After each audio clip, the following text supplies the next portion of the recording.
The state medical examiner's office rushed to judgment and concluded that this was a rape kit was never utilized on Tiffany.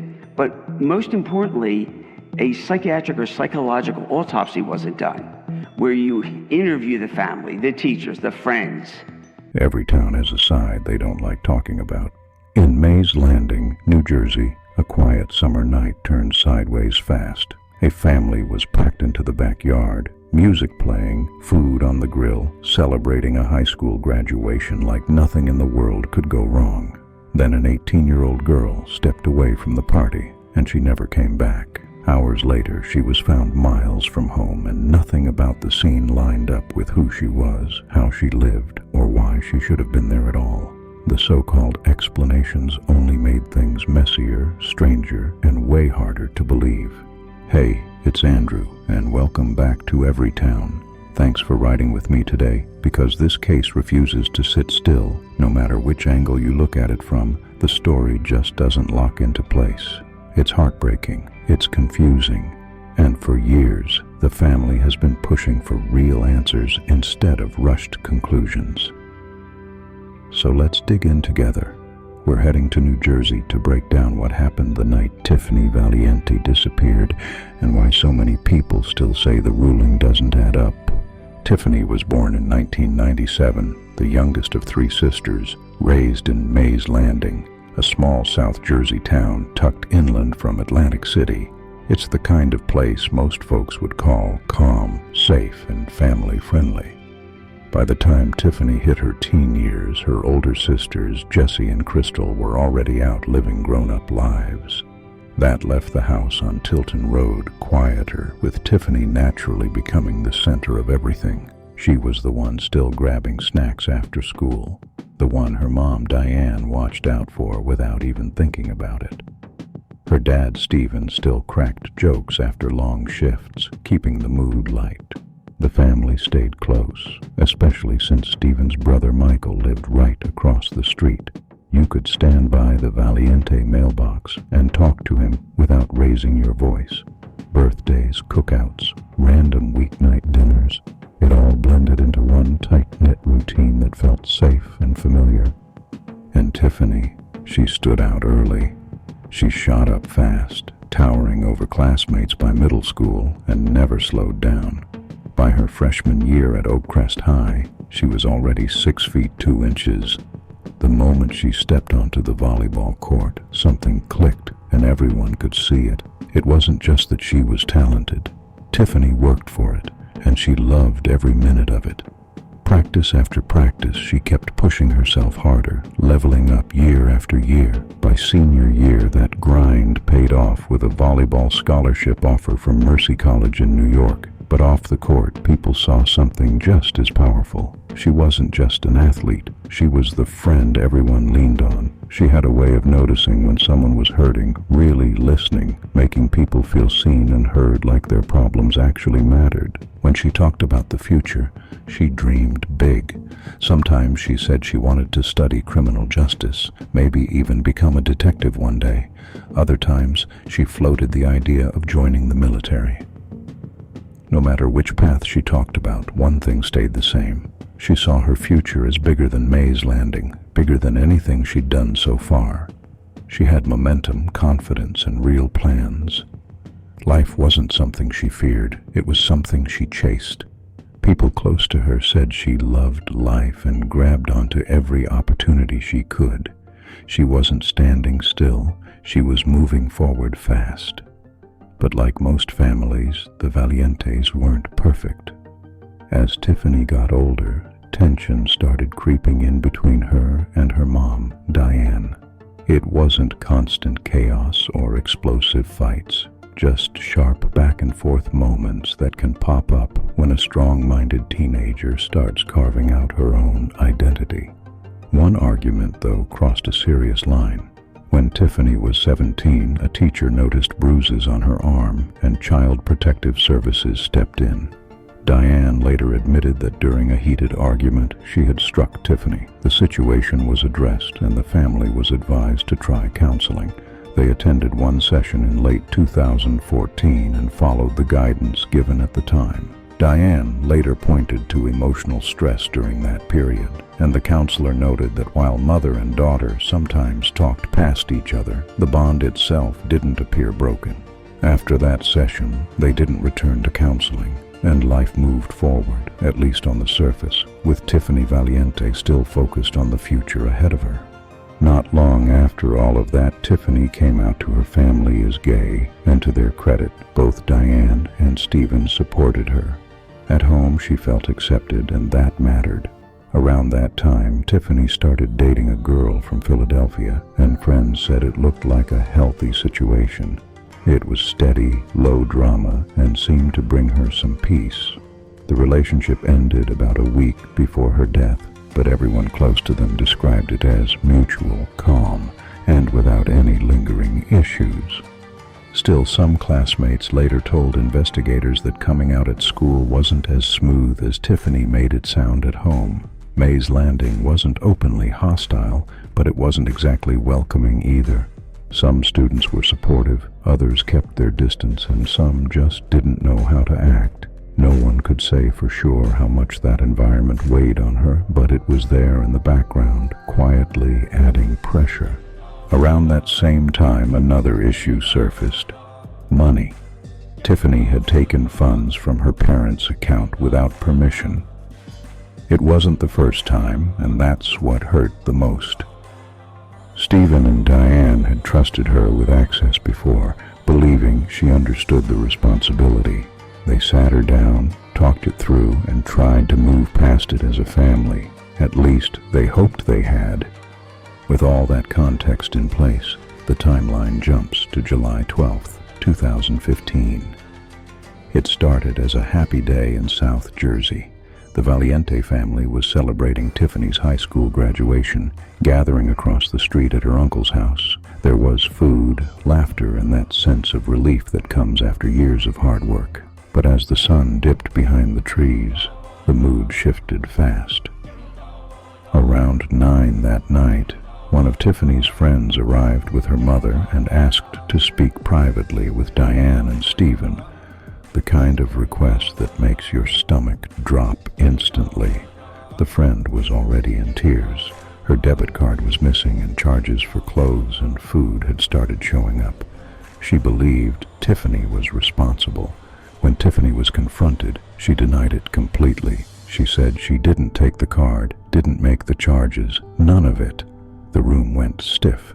Confusion, embarrassment, frustration, all of it collided at once. Everyone was trying to cut through the tension, but the energy had already changed, and nothing felt simple anymore, especially for Tiffany Valiente.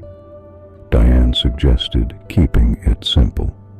Search Tiffany's car right there in the driveway. If nothing showed up, fine. If something did, the truth would speak for itself. So they all walked outside together and started checking the car, under the seats, in the cup holders, through the everyday mess that piles up in a teenager's ride. Receipts, wrappers, anything that could connect Tiffany to the charges. And that's when Diane noticed something she couldn't ignore. Tiffany was trying to quietly slide the debit card into her back pocket. There was no dodging it, no explaining it away. The card was real. The lie was real. And Tiffany was caught in that moment, no question about it. The air shifted instantly, with nowhere left to go. Tiffany admitted it. For Diane, the shock wasn't just about the money. It was realizing her daughter had looked her straight in the face and lied in a way she wasn't ready for. She told Tiffany to stay put and went back inside to get Stephen. Later, Diane would say she was only gone for about a minute. But when she and Stephen stepped back outside, Tiffany was gone. That's where the deer camera becomes critical. It didn't capture everything, but it caught enough to raise serious questions. At 9:28 p.m., the camera shows Tiffany fully dressed, walking down the driveway toward the road. 1 minute later, 9:29 p.m., the same camera shows Diane and Stephen entering the frame, scanning the yard, clearly confused. In just 60 seconds, Tiffany had vanished from view. At first, they assumed she was nearby, maybe embarrassed, maybe needing space after the confrontation. They started calling her phone again and again, but there was no answer. 10 minutes passed, then 20, then an hour. The feeling shifted from frustration to fear. Panic crept in fast. They started searching everywhere: streets, sidewalks, the wooded areas behind nearby houses. They drove slowly with car windows down, calling her name into the night. Family rushed in to help. Jesse and Crystal joined the search along with Tiffany's uncle, a former state trooper who knew how critical those early moments could be. And before long, they found something. Something that made everything even more serious for Tiffany Valiente. A little after 11 that night, Stephen noticed something near the end of the driveway, a small shape barely visible in the brush. When he stepped closer, his stomach dropped. It was Tiffany's phone. That alone sent alarms ringing. She never went anywhere without it. That phone was her connection to friends, plans, everything in her world. Seeing it abandoned in the weeds wasn't normal at all. Whether she dropped it or someone else put it there, either option screamed trouble. That's when the family called police and officially reported her missing. But the cruel reality is that by the time that call went out, Tiffany was already gone.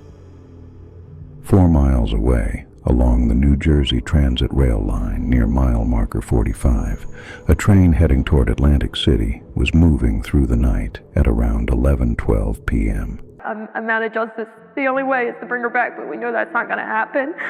But to just have the true answers on what happened that night.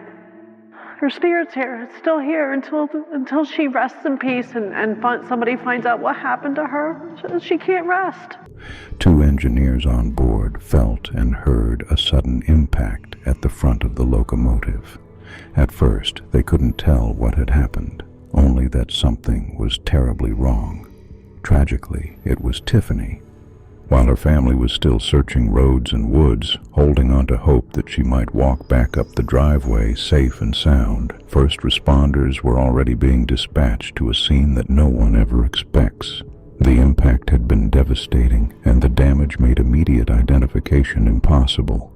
Investigators later described the injuries as severe, the kind that left no doubt about the force involved. Tiffany was found without personal belongings or identification, which only deepened the mystery and confusion surrounding how she ended up there at all. In the days that followed, everything blurred together for the Valiente family. Authorities told them early on that the evidence suggested Tiffany had stepped onto the tracks herself, describing it as a sudden, impulsive act following the confrontation earlier that night. In the raw shock of grief, the family accepted what they were told. They trusted the process, made arrangements, and chose cremation. Just 8 days after losing her, they gathered to say goodbye. At the time, they believed they had answers, even if those answers were unbearable. But as time passed, questions began to surface, and the story surrounding Tiffany Valiente would refuse to stay quiet. Once the thick fog of grief started to lift just enough for the family to breathe again, the questions came flooding in. And the more they examined the facts, the less the official story made sense. Nothing in Tiffany's history suggested she would take such a drastic step. She had never been diagnosed with depression or any mental health condition. She never talked about harming herself. During the counseling session the year before, there wasn't even a hint of concern about self-harm. That part of the narrative just didn't fit. In fact, the days and hours leading up to July 12th painted a completely different picture. Tiffany looked like someone gearing up for her future, not walking away from it. The night before she died, she was texting her soon-to-be college roommate, excitedly talking about dorm decorations. She had plans to go to Six Flags with friends the very next morning. Just hours before she vanished, she was still buzzing about her volleyball scholarship and starting a criminal justice program in the fall. That energy doesn't match someone giving up. And then there are the physical details, the ones that really don't line up. When Tiffany walked away from the driveway, the deer camera showed her fully dressed, headband, t-shirt, shorts, and brand new sneakers, all clearly visible. But when she was found 4 miles away, she was wearing only a sports bra and underwear. That gap alone raised serious questions. 2 weeks later, Diane made another discovery that deepened the mystery. Tiffany's sneakers were found under a tree about a mile from the house, placed neatly side by side, not tossed, not scattered. Nearby were her headband, a sweatshirt no one in the family recognized, and a keychain that didn't belong to her. The items were collected by police, but what happened next only fueled more doubt. According to attorney Paul Dato, the keychain disappeared before it could ever be tested. The sweatshirt was never properly analyzed either. Those missing steps left behind a trail of unanswered questions, questions that still hang over the case of Tiffany Valiente like a shadow that won't fade. And it didn't stop there. Tiffany's t-shirt, taken from the location where her body was found, was placed into a plastic evidence bag, and then left sitting long enough for mold to form. By the time anyone thought about running DNA testing, the fabric was too compromised to use. That's not bad luck, that's a failure. Then there were the shoes, and this part raised serious red flags. Not just how they were found, but what they implied. If Tiffany had really walked more than 3 miles barefoot to where she died, her feet should have told that story. That stretch of land near the tracks isn't smooth pavement or soft dirt. It's jagged rock and sharp gravel, the kind of ground that tears up bare skin fast. But the medical examiner noted something that didn't add up at all. Tiffany's feet showed no signs of damage, no cuts, no wear, nothing that looked like miles of barefoot walking. That alone punched a hole straight through the official explanation. And then there was something deeply personal that made the theory feel even less believable. According to her parents, Tiffany had a real fear of the dark. Not just discomfort, but an actual phobia. The idea that she would voluntarily walk 4 miles at night through wooded areas and isolated railroad stretches just didn't line up with the daughter they knew. As the family dug deeper, the investigation itself started to look worse and worse. Because the incident happened on railroad property, the case was handled by New Jersey Transit Police instead of local detectives. Transit police are trained for rail emergencies, not complex death investigations with possible criminal elements. And from the moment they arrived, mistakes piled up. The area where Tiffany was found wasn't secured like a potential crime scene. It wasn't properly roped off, and people moved freely through the site, potentially destroying critical evidence. The next day, Tiffany's uncle Michael, a former state trooper, returned to the tracks with his son to see if anything had been missed. What they found should never have been there. Fragments of Tiffany's remains, pieces of her jewelry, even bloody rubber gloves left openly on the ground. By then the scene had already been compromised beyond repair, and the failures didn't stop there. The medical examination itself was incomplete. Tiffany never received a full autopsy. There was no assault exam, despite the fact that she was found partially unclothed in a remote area. Each missed step made the truth harder to reach, and left the case of Tiffany Valiente surrounded by even more unanswered questions. No psychological autopsy was done either, the kind meant to help investigators understand a person's mental and emotional state leading up to death. No interviews with family, no deep conversations with friends, no input from doctors, no real effort to understand Tiffany's mindset or behavior in those final days. The people who actually knew her were never seriously questioned at all. Instead, the only individuals examined in detail were the 2 train engineers, and even their stories didn't stay consistent. At first, The apprentice engineer claimed Tiffany suddenly ran out of the woods directly in front of the train, giving them no time to react. Later, that version changed. Then he said he only saw her at the very last second. Then, in yet another account, he claimed he spotted her standing beside the tracks from nearly a quarter mile away. Both engineers insisted they rang the train's bell as a warning, but when investigators reviewed the black box data, the records showed something very different. The bell was never activated. That alone should have stopped everything and forced deeper questioning, but it didn't. Meanwhile, the physical evidence, the very pieces meant to clarify what happened, kept disappearing or degrading. The missing keychain, the t-shirt ruined by mold. And then there was something else that stunned the family. An axe with reddish stains was reportedly found near where Tiffany died. The family begged for it to be tested, to determine whether it was blood, maybe even Tiffany's. But before any analysis could happen, that axe vanished from evidence storage completely. By this point, the Valiente family could no longer accept the official conclusion. Nothing lined up.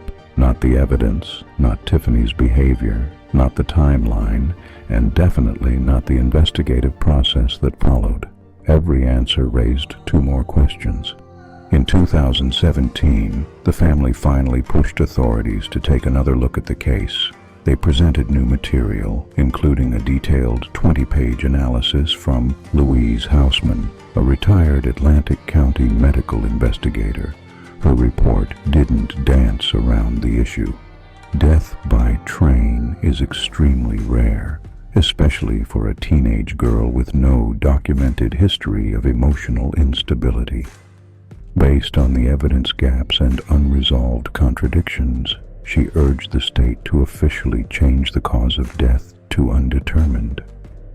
And that's where the story of Tiffany Valiente truly shifts, from tragedy to unanswered questions that refuse to stay buried. A ruling of undetermined would have allowed the case to be reopened and properly investigated, but that never happened. The state medical examiner at the time did review the file, including Louise Hausman's findings. In the end, though, nothing changed. His decision leaned heavily on information that surfaced during depositions instead. A friend's testimony suggested Tiffany may have been struggling more privately than her family realized. The earlier CPS involvement, the brief counseling session with Diane, and repeated incidents involving unauthorized bank charges were all grouped together. To the examiner, those details formed a pattern, one he believed pointed toward emotional distress. But the family didn't stop there. Another expert they turned to was Dr. Donald Jason, a former Atlantic County medical examiner. In 2018, he conducted an independent review of the case, and his conclusions were blunt. In his view, one of the most basic rules of death investigation had been ignored. You treat every scene as a potential crime scene until it's proven otherwise. That never happened here. Dr. Jason raised a possibility that had never been fully explored. He questioned whether Tiffany may have already been deceased before the train ever made contact.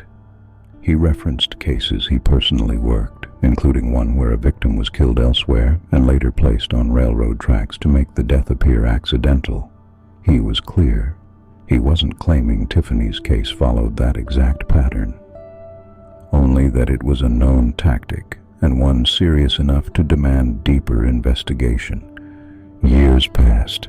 Then, in July of 2025, just weeks before the 10-year anniversary of Tiffany's death, the family filed a major lawsuit. In it, they alleged Tiffany had been killed, arguing the original investigation failed her from the start. The filing claimed the act was targeted and premeditated and raised the possibility of bias as a motivating factor, an allegation still being contested. At the center of the lawsuit was something no investigator had ever publicly addressed: a set of text messages recovered from Tiffany's phone by a digital forensics team. These messages, never included in the original case file, allegedly showed months of harassment, threats, insults, and slurs directed at Tiffany Valiente, messages the family believes should have changed everything. One message said, "I effing hate your guts. You're dead to me." And there were many more like it. Messages too disturbing to repeat here. According to the family's lawsuit, investigators never seriously considered the possibility that Tiffany may have been targeted because she was gay. For years, that angle wasn't explored at all. Now, with these messages brought to light, it's a question that can no longer be brushed aside. This is where the Valiente family stands today. Their belief, supported by independent experts, is that Tiffany was confronted that night, attacked, and tried to get away. They allege that whoever harmed her later placed her on the tracks, hoping the train would destroy evidence and erase the truth. These claims are still being fought in court, but the family says the gaps in the investigation demand answers. What they're asking for now is transparency, full transparency. They want the complete evidence file, every surveillance recording, every report, note, and document tied to that night. They want the chance to finally piece together a story they believe was never properly investigated from the start. And until that happens, until every unanswered question is addressed, the family says this case is far from settled, no matter what the official ruling claims.